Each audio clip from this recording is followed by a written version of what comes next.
the menopause is a natural event, and that's why people debate, should you have HRT or not? It's not medical, it's not pathological, it's natural. But what I would say to that is, we weren't meant to live till we were 80 or 90.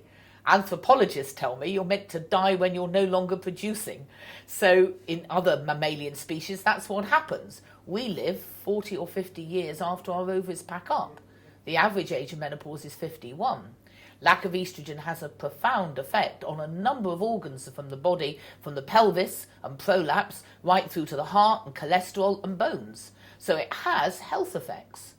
And it could have profound effect on your quality of life as well. If you can't cope, you can't think, you've got lots of sweats and flushes. So you've got two possible issues here: a natural menopause at or around the age of 51, and 85% of women have gone through the change by the time they're 53. And do they need it for quality of life because they can't cope? If you sail through the menopause with no symptoms, why would you have HRT? But there's no shame in saying, I'm not coping, I'm falling apart, I need something. And if you're having a dramatic menopause, then your ovaries are packing up, you're no longer ovulating. If you don't ovulate, you don't have periods. So your ovaries pack up, you stop having periods, you stop producing estrogen and progestogen. You may go on making some male hormone, testosterone, because a natural menopause, you will go on making some male hormone.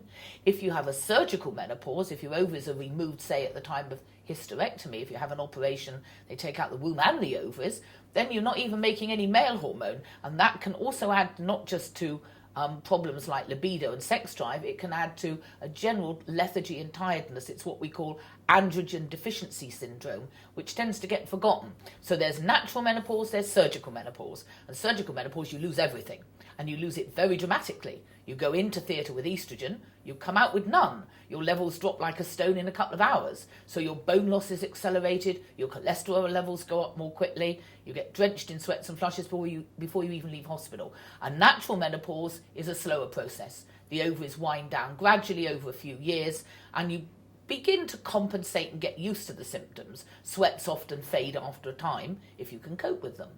And you go on making some male hormones. So that's actually what's happening at the menopause. The ovaries are winding down, and then you've got the general effects of lack of estrogen. And if you live to your 90 and you stop having periods and stop making estrogen at 50, you've got 40 years lack of estrogen. And that can have quite a profound effect. So there is an argument for at least taking estrogen for maybe 10 years longer, and no evidence that it's dangerous in the 50s anyway.